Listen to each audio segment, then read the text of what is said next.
Hey guys, Brady here, and I just saw King Arthur: Legend of the Sword. So this movie is about the story of King Arthur, like the legendary story of King Arthur. Um, this movie stars Charlie Hunnam, Digimon Hansu, Eric Bana, and Jude Law, and a whole bunch of other people. Uh, this movie is directed by Guy Ritchie and written and produced by David Dobkin, who uh, directed such notable comedies such as The Wedding Crashers and The Wedding Crashers is the only movie I like that's his. Um, and that and also I think Judge was pretty good with Robert Downey Jr. Anyway, so I'm gonna get off with the negatives first. This movie is a lot of fun. Like the movie has a lot of fun scenes. It takes a while to get in though. Like the first, like the movie opens is like very very silent, and I appreciated how silent the movie was when it first started because it just like has like these texts and it's just like makes you anticipate what the movie's gonna be like because of how silent it is, and it gives like text about like how like the story and how King Arthur came about and shit like that, and then it opens up with this huge scoped action scene with these big ginormous elephants with like these little colonies on their back and just their elephants are just wrecking the shit out of like castles and shit like that. It was pretty cool to see. After that exciting moment, the movie dips for a good 20 to 25 minutes. Like after that big 5-minute action scene, the movie just goes completely serious and just nothing really happens. It's just King Arthur becoming a baby, and then he's born, and then he's a kid, and then they have a montage of him growing up. There's this, and in the montage, Charlie Hunnam is doing this. I'm like, what the fuck is he doing? Like, and they showed it like 5 times in the montage. Like, what the fuck is he doing? Why is he dancing like that? And then so there's that, and then the movie picks up once again after he picks up the sword. Anyway, so before that, before I get into what I liked, the negatives, like I said, because I just, so the negatives. There's this one scene. It's kind of a spoiler, so I'm just gonna say spoiler alert. There's this scene that involves this guy, and he has a son. This guy, like I understand what they're trying to do, but the way they portrayed it was kind of sloppy. And this guy, he was shot in the beginning, like his stomach is bleeding out, and because it was during like an attack scene there, King Arthur and his I guess the Knights of the Round Table were, well, actually they don't really call them that in this movie. They're going to attack like a village and shit like that. Anyway, so they so yeah, he's on King Arthur's side. He gets like shot and he has blood letting out, and then they wind back up into like this. I think it's like their house, his house or something like that.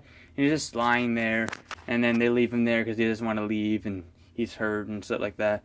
And then his son's like, "No, I don't want to leave you, Dad." And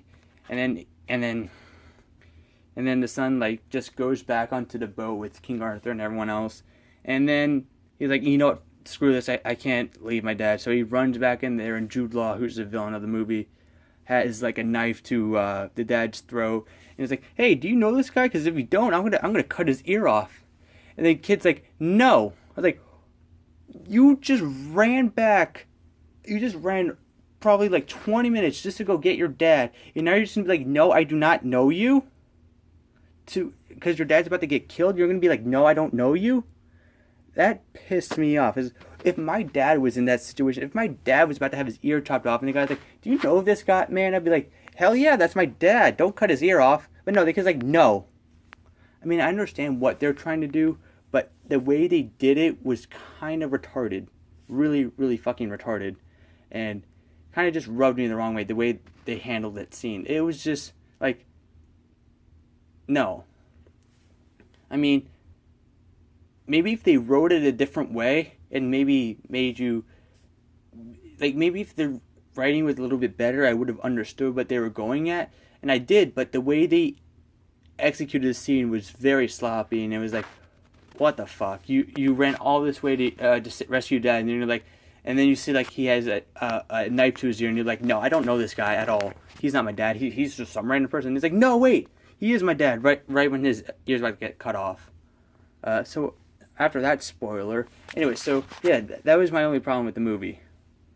That and the slow build up. Anyway, so once we get to King Arthur ripping the sword out of the stone, we do get all of the Guy Ritchie type things. Like we get the quippy dialogue, we get the very fast paced, high frame rate, I guess you call it, editing, which I liked actually. I didn't really mind that quick edits and stuff like that. Shaky cam doesn't really bother me too much. I mean, yeah, there's movies where it looked terrible, like the Red Dawn remake, or trying to think what else was terrible. Maybe like the Taken movies and stuff like that. But but I would say there is some shaky cam in this movie, but the shaky cam doesn't really bother me that much. Yeah, I know. Yeah, it's annoying. And if I want to become a film director one day, I will try my hardest not to use shaky cam or quick edits, because I know it bothers the hell out of people, and I know it's just death to film. But the shaky cam did not bother me in this movie. But yeah, there are a lot of quick edits. Like King Arthur's like punching. It would be like sword fighting, and it's just like cut. And I mean, it's not frequent. It's just like a couple scenes, like one or two scenes. When they do this, they do the sword fight. I'm just saying like one or two scenes where the sword fights are like quick edited. But this movie was a lot of fun. Once the plot kicks in, it does not let go of you. Like, here's the movie. You know when you're on a roller coaster and it goes, and you're just waiting for the drop, and once a drop comes, it goes super duper fast, and it doesn't let go until the end. That is this movie.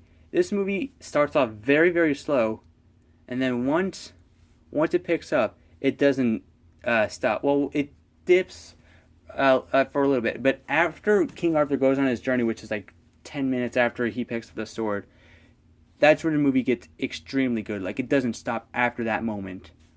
But yeah, I wasn't sure about Charlie Hunnam as King Arthur. I wanted him. If anyone, I think he should have been, King Arthur should have been played by like Eric Bana or Jude Law. They looked more like King Arthur in my opinion.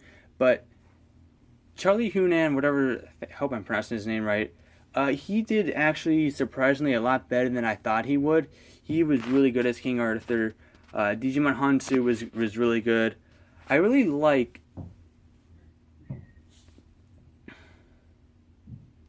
like the way Warner Brothers makes like these gritty movies. Like, I thought Robin Hood, Prince of Thieves was cheesy fun. Troy was a lot of fun. Like when Warner Brothers makes movies like Troy and Robin Hood, Prince of Thieves, they're really good, and that's pretty much what King Arthur is. It's Robin Hood and Troy.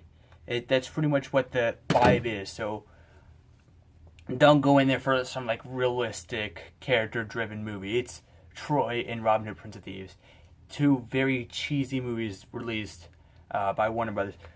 And then Warner Brothers also knows how to make very sleek-looking movies, but they're not my favorite kind of movie. Like, they're not good. Like, I didn't care for the new Godzilla or Last Samurai.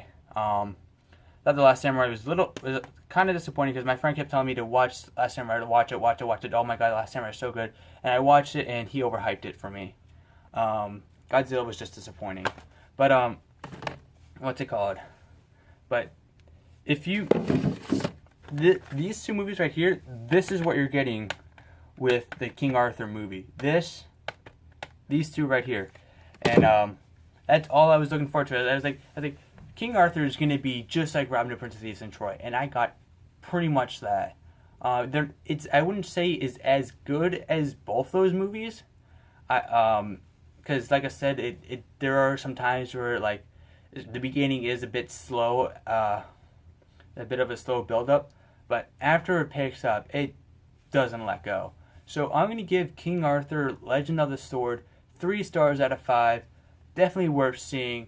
I see why this is at 12%, but if you're not or 15%, if you're not a fan of Guy Ritchie, like if you didn't like Sherlock Holmes 1 and 2 or The Man from U.N.C.L.E., I haven't seen Snatch, so I can't really say anything about Snatch. I want to see Snatch. I've heard great things about it, so I want to see it. But if you didn't like Sherlock Holmes 1 and 2 and Man from U.N.C.L.E., you're probably not going to like this movie. It's pretty much those movies except set in the Middle Ages. So, yeah. Oh, and the set design, I forgot to talk about the set design. The set design in this movie is fantastic. I loved how they built the world, how the world looked in this movie. It was really good cinematography. Just the shots of like old, I think it was like old London or whatever. It was pretty cool to see. But yeah, 3 stars out of 5.